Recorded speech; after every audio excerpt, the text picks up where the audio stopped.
ఢిల్లీ విజ్ఞాన్ భవన్లో జరుగుతున్న స్వచ్ఛ భారత్ వార్షికోత్సవ కార్యక్రమంలో ప్రధాని మోదీ మాట్లాడుతున్నారు. ప్రత్యక్ష ప్రసారం ద్వారా చూద్దాం.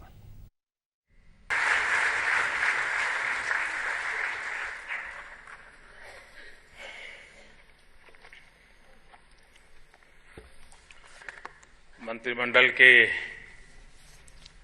मेरे वरिष्ठ सहयोगी श्रीमान वेंकैया नायडू जी,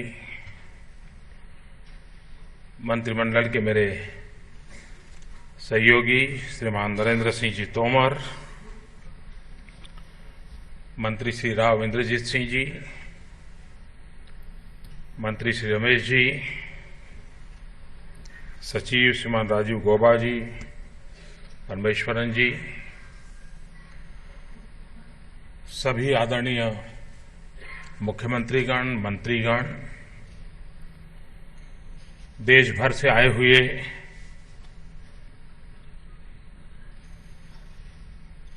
सभी वरिष्ठ महानुभाव,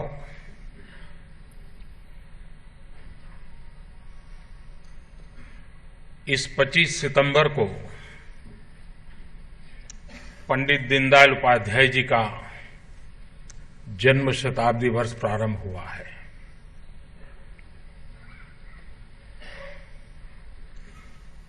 और 2019 2 अक्टूबर को महात्मा गांधी की 150वीं जयंती हम मनाने वाले हैं. पंडित दीनदयाल उपाध्याय जी की जन्मशती से लेकर के 2019 महात्मा गांधी की 150वीं जयंती, ये हमारे सामने समय सीमा है. और पंडित दीनदयाल उपाध्याय जी की जन्मशती गरीब कल्याण वर्ष के रूप में मनाने का भारत सरकार ने निर्णय किया है.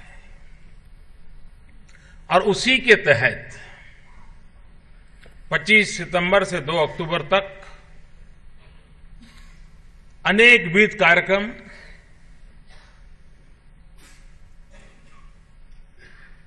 जो स्वच्छता केंद्रीय हैं,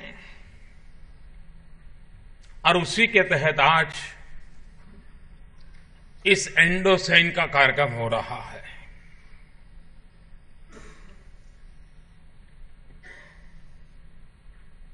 मैं नहीं मानता हूं कि किसी को भी गंदगी पसंद होती है, किसी को भी नहीं होती है.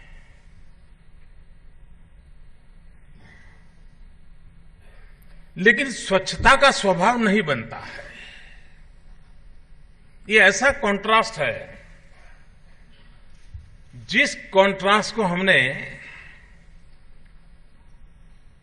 उस दूरी को कम करना है.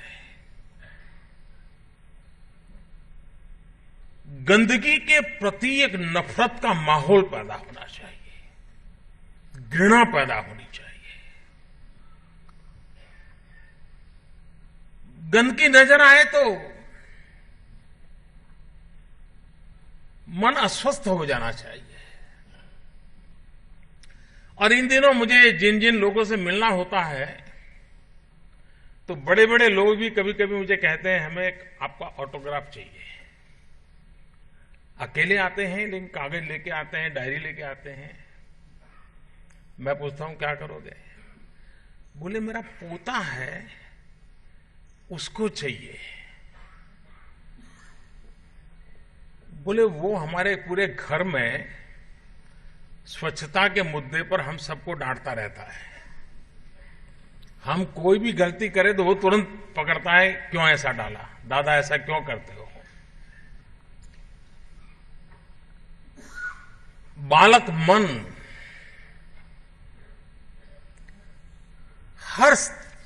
सब दूर से खबर आती है कि बालक मन में ये संस्कार स्थिर होते जा रहे हैं. इसका मतलब ये हुआ कि स्वच्छता अभियान बहुत कम समय में अपनी जड़ें जमाने में सफल हुआ है.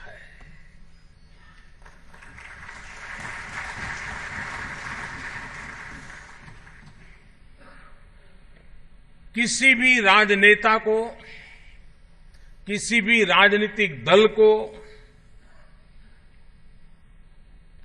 जिनको बार बार चुनाव में जाना पड़ता है, हमारे देश में हर दूसरे साल कहीं न कहीं चुनाव होता है, हर साल कहीं न कहीं चुनाव होता है, ऐसे चुनाव की सोच वाले किसी राजनेता के लिए, किसी राजनीतिक दल के लिए स्वच्छता जैसा कार्यक्रम लेने के लिए बहुत बड़ी हिम्मत लगती है। कोई हिम्मत नहीं करेगा, क्योंकि हर पल गंदगी की संभावना होती है। और आजकल तो हर एक मोबाइल फोन के अंदर कैमरा है, तो फोटो निकलने की और प्रचारित करने की भी संभावना रहती है। तो डर लगता है कि यार ऐसा करो, इसको छुपा के रखो, बाकी बातें करें। लेकिन इन दिनों राजनेता बहुत पीछे छूट गए हैं, राजनीतिक दल भी बहुत पीछे छूट गए हैं, जनता बहुत आगे निकल चुकी है। अगर एक शहर साफ स्वच्छ होने का इनाम लेता है तो उस इलाके दूसरे 10 शहर अपने शहर के नेताओं का सवाल पूछते हुए क्या कारण है, चंडीगढ़ तो इनाम ले आया, शिमला क्यों नहीं लाया? चंडीगढ़ को इनाम ले आया, मनाली क्यों नहीं ले आया? चंडीगढ़ को इनाम ले आया, अमृतसर क्यों नहीं लाया? लुधियाना क्यों नहीं लाया? जालंधर क्यों नहीं लाया? प्रेशर पैदा होता है। और मुझे मालूम है, पिछली बार जब मैसूर वालों ने इनाम लिया था तो बेंगलुरु में बड़ा तूफान खड़ा हो गया था। क्या हो गया? बेंगलुरु पीछे क्यों हट गया? एक स्पर्धा का माहौल पैदा हुआ है, और ये स्पर्धा का माहौल इच्छा से भी अनिच्छा से भी स्वच्छता के लिए कार्य करने के लिए हर किसी को मजबूर करके रहेगा। आमतौर पर सरकार कोई कार्यक्रम लाए तो मीडिया का पहला काम होता है, अच्छा ये लेके आए वो देखते हैं। ये पहला कार्यक्रम मैंने देखा कि जिसको अगर मेरे से भी ज्यादा किसी ने प्रमोट किया हो तो मीडिया के मित्रों ने किया है, और सकारात्मक रूप से किया है। इसका मतलब यह हुआ कि इस विषय पर हर किसी के मन में कुछ न कुछ तो बीज पड़े थे। भारत विशाल देश है, विविधताओं से भरा हुआ देश है, और हमारी आदतें भी बड़ी कमाल की है जी। हम ऐसे लोग हैं, घर में मेहमान आने वाले हो तो आने से पहले सब ठीक ठाक करने लगते हैं। चीजें थोड़ी दिखती हो तो अगल बगल में जगह, छोटी जगह हो तो ऊपर एक चादर उड़ा देंगे, है सब कोई करते हैं। लेकिन वही लोग अपने गांव में जो अच्छे से अच्छी खुली जगह हो, खुलापन अच्छा लगता हो, उसी को कूड़ा कचरा फेंकने की पसंद का सबसे पहला टारगेट होता है। हर गांव में देखिए, जो अच्छे से अच्छा खुला मैदान होगा उसी पर गांव का कूड़ा कचरा फेंकने का मजा आता है। घर में छुपाने का मजा आता है, गांव में शहर के बीचों बीच ढेर करने का मजा आता है। क्यों? हमें ये लगता ही नहीं है, और हम लोगों का स्वभाव है। 20 साल पुराना स्कूटर हो, अब कलर भी बचाना हो, स्पेयर पार्ट भी बदलते बदलते सब नए आ गए हो, लेकिन फिर भी सुबह उठ करके कितने ही बड़े बाबू क्यों ना हो, बराबर घिस घिस के स्कूटर को साफ करते हैं, क्योंकि मेरा स्कूटर है। लेकिन बस में जाते हैं, कोई साथी मित्र बगल में बातचीत करने वाला नहीं है, बैठे हैं तो धीरे से हाथ सीट के नीचे जाता है, उंगली से धीरे धीरे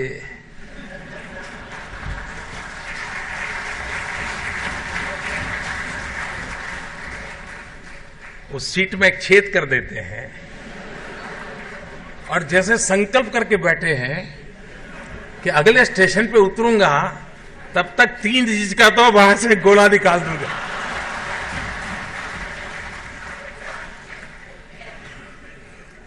इसमें से कोई नहीं होगा जिसने ये काम न किया हो।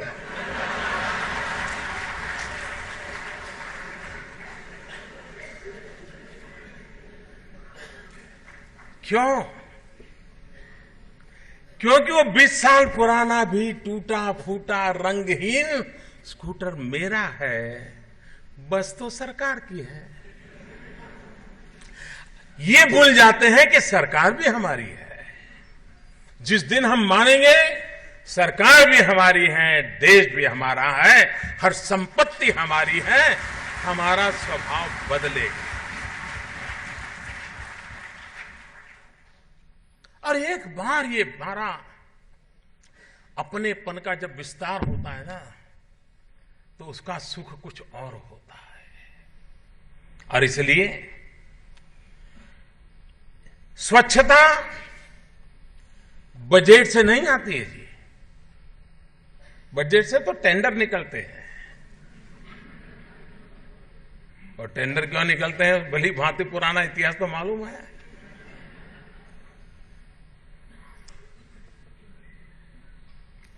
अगर कोई स्कूल, कोई कॉलेज, कोई गांव, कोई शहर, कोई इलाका अगर मन में ठान ले तो बाकी सब ठीक है साहब, हमें गंदगी नहीं रहने देनी है, तो बदलाव आता है। स्वच्छता के लिए ऐसा नहीं है कि कोई देश के प्रधानमंत्री के दिमाग में चीज आई है। अपने अपने तरीके से सामान्य जनों ने अपने अपने इलाके में कोई न कोई प्रयास किया ही है। लेकिन अगर हम सब मिलकर के भारत में अब हम भारत को गंदा नहीं रहने देंगे, ये मूल मंत्र के लेके चले, तो बदलाव मुश्किल काम नहीं है जी। हम तय करें ठीक है भाई ऐसा ही चलता है, तो हिंदुस्तान की सरकार का, राज्य सरकारों का 100% बजट स्वच्छता में डाल दें तो भी स्वच्छता नहीं होगी। लेकिन अगर हम देशवासी तय कर लें कि अब गंदगी नहीं सहन करेंगे, न गंदगी करेंगे, न गंदगी करने देंगे, आप देखिए बजट हो या ना हो, स्वच्छता अपने आप आना शुरू हो जाएगी।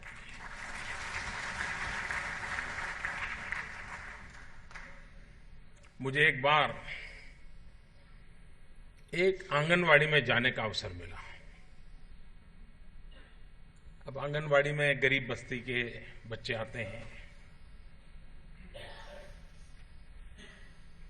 और वहां जो आंगनवाड़ी वर्कर थी, शायद 5वीं 7वीं कक्षा पढ़ी होगी, ज्यादातर गरीब परिवार से होते हैं वो महिलाएं जो काम करती हैं। हम लोगों को मालूम है हमारे देश में कितने भी अमीर परिवार क्यों न हो, लेकिन अगर साड़ी वगैरह पुरानी हो जाती है तो रखे रखते हैं, इंतजार करते हैं कि वो प्याला बरनी बेचने वाला आएगा तो बदले में बर्तन लेंगे।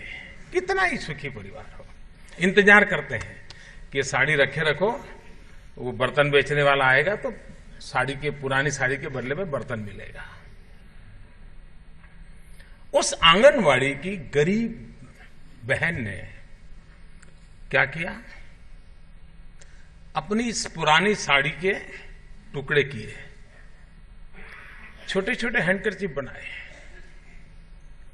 और आंगनवाड़ी के बच्चे जब स्कूल आते थे तो वो सेफ्टी पिन से उनको लगा देती थी वो हैंडकरचीफ, और बच्चों को सिखाया था कि नाक वगैरह साफ करना है तो ऐसे करना।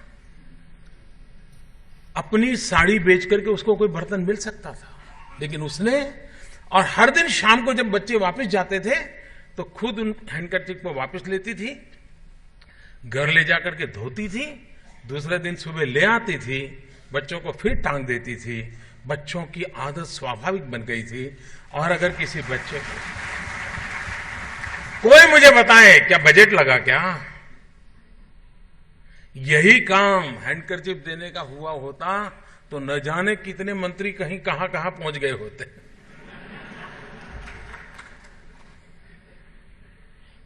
का तात्पर्य यह है कि इस समस्या का समाधान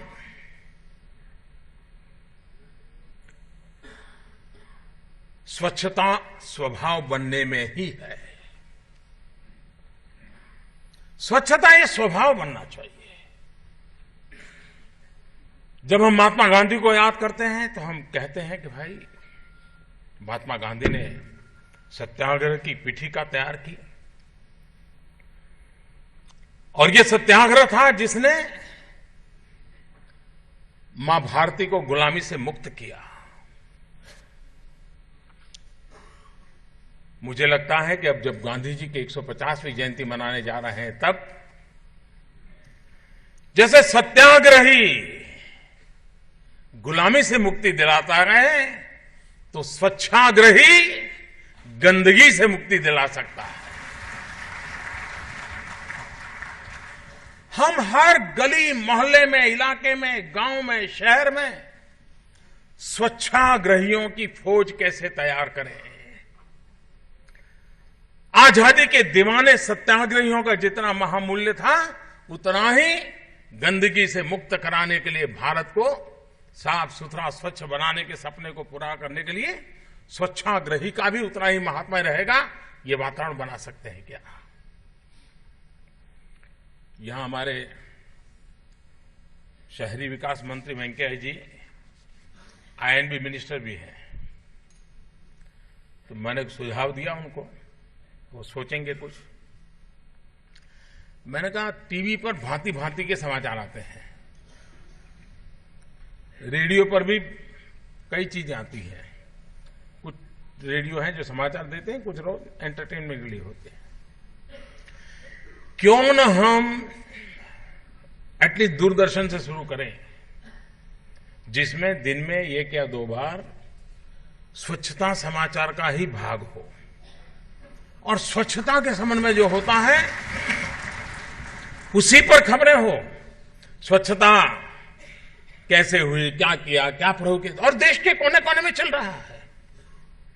इससे क्या होगा, हर किसी का अटेंशन जाएगा कि भाई हमारे देश में ये बड़ा महत्वपूर्ण काम है।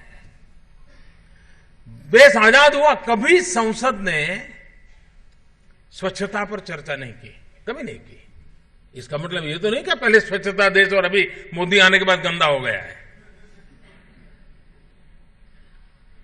पहले इस देश में किसी ने राज्य सरकारों को, राजनेताओं को नहीं पूछा है कि भाई ये गंदगी का क्या कहना है। लेकिन आजकल हर तीसरे महीने को उनको पूछना, मोदी बड़ी बड़ी बातें करता है स्वच्छता की, देखो ये ऐसा पड़ा है। कैसी जागरूक, भले जवाब मेरा मांगा जा रहा है, मुझे उसका दुख नहीं है, लेकिन कम से कम जवाब मांगने का स्वभाव तो बनने लगा है। लोग इसके पीछे आवाज तो उठाने लगे हैं। ये जिम्मेवारी का वातावरण अगर हम पैदा करें तो हम स्वच्छता में सफल होके रहेंगे। अब देखिए टॉयलेट बनाना, कोई पहली सरकारों ने नहीं किया, ऐसा नहीं, पैसे नहीं देते थे ऐसा भी नहीं, लेकिन जब से ये जन आंदोलन बनाया लोगों को लगा है कि अच्छा टॉयलेट नहीं है तो एक प्रतिष्ठा का विषय बन गया है कि टॉयलेट नहीं है तो भाई आप समाज में कुछ स्थान आपका कम है। ये भाव बनने लगा है तो लोगों को लगता है कि बाकी कुछ हो या ना हो, टॉयलेट तो होना ही चाहिए। और आज जैसा माहौल बनाए, लोग जागरूक हुए हैं, वे अब खुले में शौच जाने के लिए तैयार नहीं है। हम थोड़ा बल दें, थोड़ी मदद करें। और कई राज्यों में तो मैंने देखा स्वच्छता, हम ये मान के चले कि इसके साथ बहुत बड़ा अर्थ कारण भी जुड़ा हुआ है, रोजगार की बहुत बड़ी संभावनाएं पड़ी हुई है। इतना ही नहीं, नगर पालिका, महानगर पालिका है, उसमें से धन कमा सकती है। हम वेस्ट में से वेल्थ क्रिएट करने की दिशा में योजना कर सकते हैं और हमारा मकसद ये होना चाहिए वेस्ट में से वेल्थ क्रिएट करनी है। अब तक हम क्या करते थे, वेल्थ को वेस्ट में कन्वर्ट करते थे। गांव का अच्छा सा अच्छा चौक हो, कूड़ा कचरा डाल दिया, कीमत खत्म उसकी। मैं जहां से पहले असेंबली में चुन करके आता था, एमएलए जहां से बनता था, वहां से एक नाला निकलता था और करीब वो 18-20 किलोमीटर लंबा नाला था उस इलाके में। तो 2-3 असेंबली सेगमेंट को छूता हुआ वो आता था। अब उस नाले में पानी तो कभी नजर नहीं आता था, लेकिन उस इलाके के सब लोगों को कूड़ा कचरे के लिए उत्तम जगह वही लगती थी। हमने उस समय जब एमएलए थे तो लगा कि चलो भाई कुछ करें, तो हम सफाई वफाई शुरू की और उसको थोड़ा करने लगे। उस गंदगी के कारण उस इलाके में जो फ्लैट थे वो फ्लैट करीब करीब अगर इलाके में 10 लाख कीमत है तो वो 1.5 लाख में बिक जाते थे। लोगों को लगता है इसके सामने लेना नहीं मकान, और जो पहले लेकर के बनाए थे वो भी बेचारे बेचने को गंद गंद गंद गंद थी। जब उसकी सफाई की और उसको जरा ठीक ठाक किया, जो 1.5 लाख के फ्लैट थे 10 लाख के 1.5 लाख हो गए थे, वो 15-20 लाख तक उसकी कीमत पहुंची। एक बहुत बड़ा नया रेवेन्यू मॉडल खड़ा हो गया जस्ट सफाई के कारण।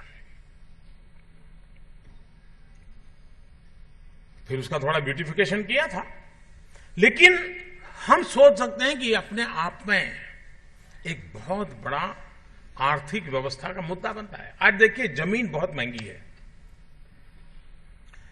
आज सरकारी किसी काम के लिए एक अस्पताल भी बनाना हो, जमीन लेनी हो, तो 2-2 साल तक फाइल चलती है, कागज घूमते रहते हैं और दाम इतने देने पड़ते हैं। सरकार का बजट भी कभी खुद हो जाता है। 6 अस्पताल बनाने हैं तो 2 बना करके छोड़ना पड़ता है।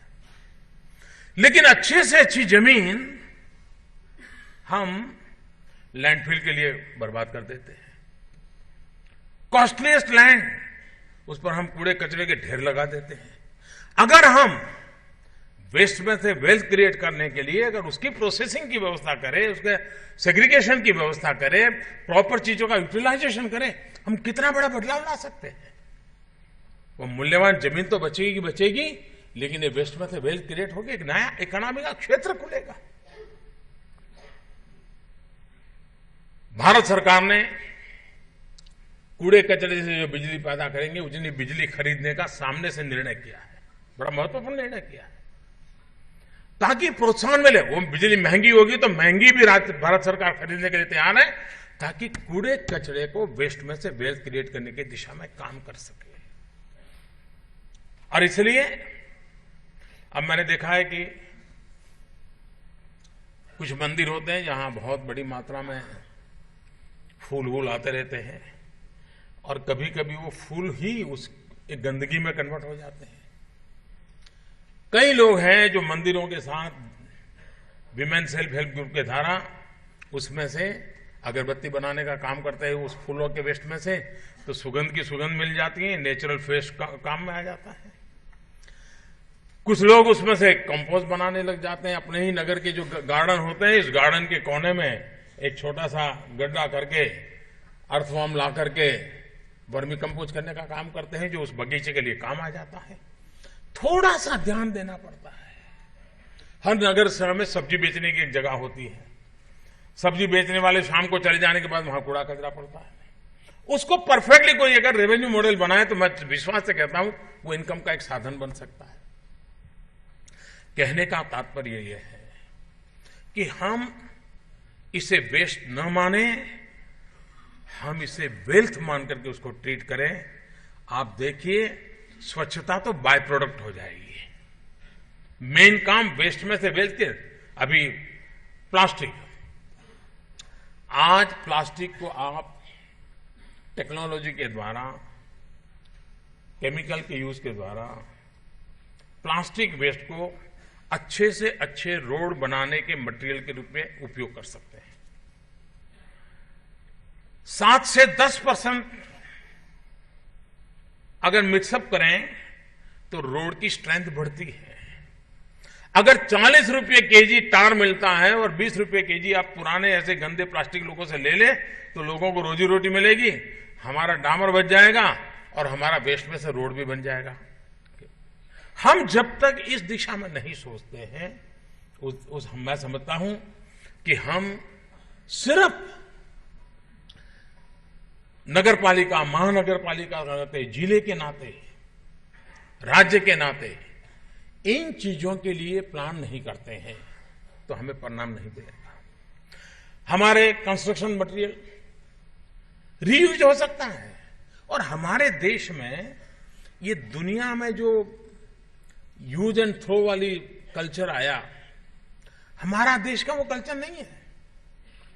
ये रिसाइकल, रीयूज, ये भारत में सिखाने पड़ा ऐसा नहीं है जी, हमारे यहां ब्लड में था। पुराने जमाने में कपड़े अगर पुराने हो गए तो दादी मां क्या करती थी, रखे रखती थी। सर्दियों की सीजन आती थी, अगर जरूरत पड़ा तो उसमें से छोटा बना करके छोटे बच्चे के लिए उसमें से कपड़े बना देती थी। फिर भी वो काम ना आ जाए तो उसमें से ओढ़ने के लिए वो रजाई बना देती थी उसी पुराने कपड़ों में से। वो भी खत्म होने जाए तो उसी से सफाई के लिए वो पोता बना देती थी। यानी रिसाइकल करने का हम लोगों के स्वभाव में था। ये कोई दुनिया के दूसरे देशों से हम लेने की जरूरत नहीं है। रीयूज, रिसाइकल, ये हमारा मूल स्वभाव था।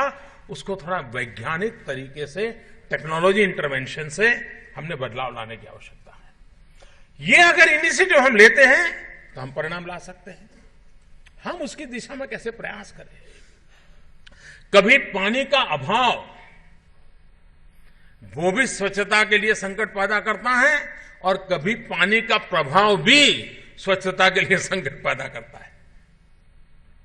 और इसलिए उसकी उपयोगिता के लिए, आवश्यकता के अनुसार हम उसको कैसे दे रहे हैं। जहां पानी है, अरे भाई ले जाओ, जितना लेना है ले जाए। जहां पानी नहीं, वो बेचारा पानी के बिना मर रहा है। हम हमारे प्राकृतिक संसाधनों का संतुलित उपयोग करने की दिशा में कैसे काम करें। स्वच्छता अभियान एक ह्यूमन रिसोर्स डेवलपमेंट के लिए एक बहुत बड़ा क्षेत्र है। मैंने थोड़े दिन पहले कहीं मैं देख रहा था तो बंगाल में कोई एक डिस्ट्रिक्ट में उन्होंने मेसन्स के ट्रेनिंग सेंटर शुरू किए और करीब 2,500 लोग तैयार हुए जो सिर्फ शौचालय बनाने के लिए उनका हुनर आ गया और वो काम कर रहे हैं, रोजी रोटी कमा रहे हैं। Skill development, human resource development, इसको हम काम कर सकते हैं। हम इन चीजों पर कैसे बल दें, हम एक बहुत बड़ी मात्रा में इसको काम कैसे कर सके। हम startup India, stand up India movement चला रहे हैं। बैंकों से पैसे मिलते हैं मुद्रा योजना के द्वारा। मैं देश के नौजवानों को आह्वान करता हूं कि आप स्टार्टअप के रूप में ऐसी टेक्नोलॉजी का इनोवेशन कीजिए ताकि स्वच्छता की दृष्टि से वो अफोर्डेबल टेक्नोलॉजी हो और स्केलेबल टेक्नोलॉजी हो। और मैं मानता हूं हमारे देश के पास इस प्रकार के नौजवान है, टैलेंट है। हमारे यहां कूड़ा कचरा किस प्रकार का है उसको पूरा ज्ञान है उसको, और उसको प्रोसेस करने से क्या परिणाम आ सकता है उसको भली भांति समझ आ सकता है। अब आप देखिए, इन दिनों हम लोग एक बड़ा मिशन मोड में काम कर रहे हैं कि गरीब के घर में जहां लकड़ी का चूल्हा जलता है वहां गैस कनेक्शन देना, उज्ज्वला योजना। अब हमारे देश में मालूम है पहले गैस कनेक्शन लेना कितना मुश्किल होता था। एमपी को 25 कूपन मिलती थी और एमपी अगर किसी को एक कूपन दे दें तो वो तो जीवन भर उसको ऑब्लाइज करता रहता था। ये मूड था। आज हम सामने से क्यों, वो भी एक स्वच्छता का ही अभियान है कि हम उन गरीब मां को धुएं में जिंदगी गुजारनी पड़ती है, उसको मुक्ति दिलाना चाहते हैं। एयर पॉल्यूशन से मुक्ति दिलाने का एक बहुत बड़ा काम हो रहा है। वो भी स्वच्छता का एक रूप है। हम लोग अगर तय करें, प्रयास करें। अब देखिए, इस बार स्पर्धा में तीर्थ क्षेत्र जहां सबसे ज्यादा यात्री आते हैं, टूरिस्ट आते हैं, तो वो एक प्रशिक्षण का केंद्र भी होता है। अब आप तिरुपति चले जाएं या वैष्णो देवी चले जाएं, पहले के जमाने में इन मंदिरों की चर्चा क्यों होती है? तो वहां जो भी प्रबंध करने वाले लोग थे उन्होंने स्वच्छता पर बहुत बड़ा बल दिया। अगर हम इसको करते हैं तो परिणाम मिलेगा। भारत सरकार स्वच्छता के लिए स्पर्धा करती है। मैं राज्य सरकारों से आग्रह करता हूं, आप भी अपने यहां अलग अलग पैरामीटर को लेकर के, अलग अलग विषय इकाइयों को लेकर के एक स्वच्छता की स्पर्धा आयोजित कीजिए। मैं जो छोटा था तो मैंने देखा गांवों में स्वस्थ बालक की स्पर्धाएं हुआ करती थी। उसका वेट देखते थे, बच्चे लेकर के माताएं आती थी, उनको इनाम मिलता था, एक बड़ा माहौल बनता था। तो स्वस्थ बालक के लिए काफी वो एक वातावरण बनता था। आप गांव में वार्ड के बीच, इलाके के बीच, मंदिर के बीच, स्कूल के बीच स्पर्धा करवाएं स्वच्छता की।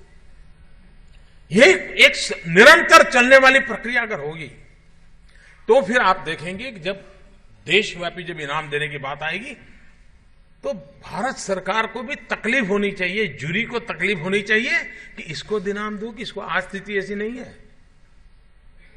चंडीगढ़ को इनाम मिलना, पीजीआई को इनाम मिलना, सिक्किम को इनाम मिलना, ये अपने आप में जागरूक जगह है और पहले से वेल स्ट्रक्चर्ड व्यवस्थाएं हैं। लेकिन मैं चाहूंगा कि प्राइवेट स्कूल नहीं, गवर्नमेंट स्कूल भी तो कभी जीतने के लिए ताकत के साथ मैदान में आए। हम पूरे सब दूर अगर माहौल बनाना है, स्पर्धा तीव्र तब होगी हम अपने राज्यों में, लोकल बॉडीज में ये स्वच्छता के स्पर्धा को बल दें। तो आप देखिए फिर पूरे देश में एक माहौल बनेगा, गांव में भी बनेगा, मोहल्ले में बनेगा। भाई ये 6 वार्ड है, ये 3 नंबर का वार्ड है, हर बार इनाम ले जाता है, चलो हम भी कुछ करें। अगर इस प्रकार का प्रयास हम करेंगे और एक बार स्वच्छता आई तो फिर बाद में सुशोभन अपने आप आने लगता है। फिर ग्रीनरी का मन कर जाता है, फिर जरा चीजें अच्छी तरह रखने का मन कर जाता है। अपने आप में एक सामाजिक जीवन में बदलाव शुरू होता है। जब मैं इस स्वच्छता अभियान की बातें कर रहा था तो मुझे सोशल मीडिया में करीब आज से 1.5 साल पहले किसी ने लिखा कि मोदी जी आप स्वच्छता की बात करते हैं। मैं कल रेलवे में ट्रैवल कर रहा था, लेकिन कोई जगह ही नहीं थी कि मैंने जो खाना खाया वो चीजें मैं कहां फेंकूं। पूरे डिब्बे में बोले मैं घूमता रहा। उसने मुझे लिखा तो मैंने तुरंत भारत सरकार में चिट्ठी लिखी कि भाई रेलवे कंपार्टमेंट में कहीं तो एक कोना बनाइए जहां पर लोगों को कुछ डालना। और मुझे बाद में बताया गया कि शायद उस व्यवस्था को खड़ा कर दिया गया है। कहने का मतलब है कि अब रेल कोई मैंने आकर के शुरू नहीं की है, कूड़ा कचरा कोई मेरे आने के बाद ही डाला गया, ऐसा नहीं है। कूड़ा कचरा भी पहले डाला जाता था, रेलवे भी चलती थी, लेकिन हमें मालूम नहीं था कि ये भी करने का काम है। हर चीज पर अगर हम ध्यान देंगे तो हमें परिणाम मिल सकता है। और इसलिए मैं आज जब आप सबके बीच आया हूं, मैं आग्रह करता हूं जिन लोगों ने इनाम प्राप्त किया है उनको विशेष रूप से मेरा शुभकामनाएं देता हूं। इसमें कुछ इनाम वाले वो हैं जहां जनभागीदारी से परिणाम आया है। चाहे मंडी की बात करें, चाहे पुणे की बात करें, वहां जन सामान्य ने आंदोलन को चलाया है, उसके कारण ये परिणाम मिला है। हमारे भिन्न भिन्न ऑर्गेनाइजेशन जैसे एनसीसी ने बीड़ा उठाया है। अब एक समय ऐसा था, हम में से जितने भी स्कूल काल के उम्र में जब स्कूल में पढ़े हैं, तो हम लोग जब पढ़ते थे तो स्कूल में श्रमदान करना ये विशेष विषय रहता था, साफ सफाई करना विषय रहता था। इन दिनों अगर किसी स्कूल में सफाई की तो साहब 24 घंटे चालू हो जाता है कि स्कूल वाले पैसे बचाने के लिए बच्चों से मेहनत करवाते हैं। पत्र हो गया साहब पता नहीं कहां से कहां बात चली जाती है। और उसके कारण जो स्कूल में उसका संस्कार होना चाहिए था, सप्ताह में 1 घंटा जो काम करना चाहिए था, वो करीब करीब छूट गया। परिवार में, स्कूल में, समाज में ये वातावरण हम कैसे बनाएं? अगर ये वातावरण बनाते हैं तो बन सकता है, कोई मुश्किल काम नहीं है। टॉयलेट बनाने की दिशा में जागरूकता आई है, लेकिन टॉयलेट का क्या असर है, मुझे 20-25 साल पुरानी घटना बराबर मुझे याद रहती है। गुजरात में था मैं, तब तो मैं राजनीति में भी नहीं था, मैं एक सामाजिक काम करता था।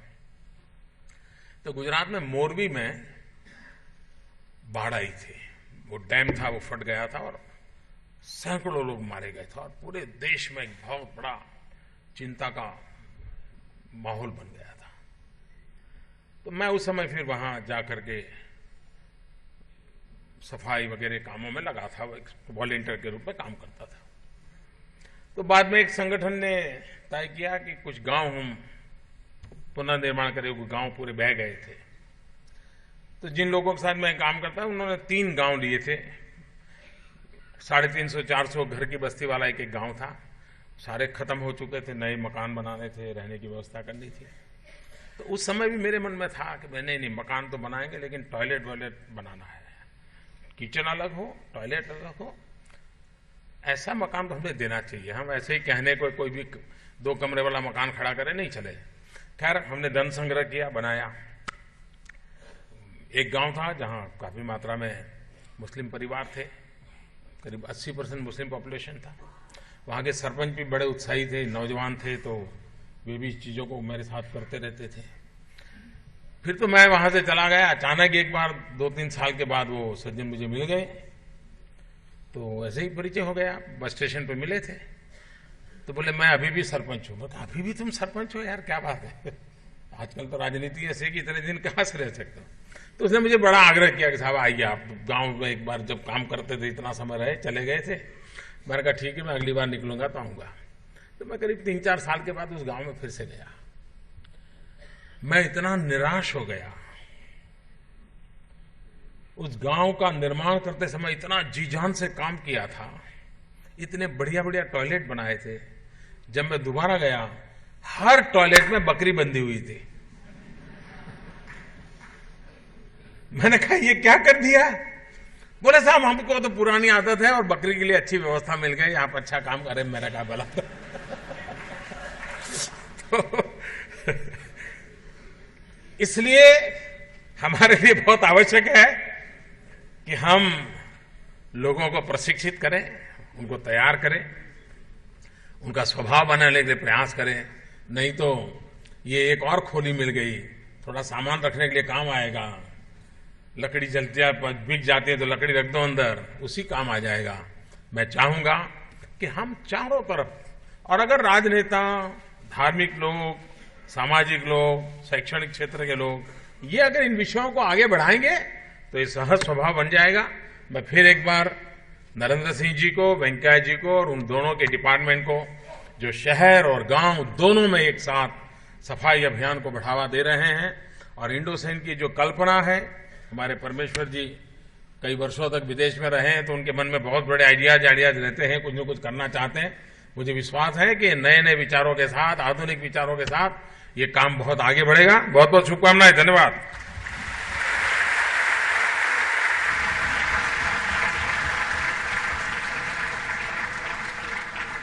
बहुत बहुत धन्यवाद माननीय प्रधानमंत्री जी। बहुत ही रुचिपूर्ण ढंग से आपने हम सभी को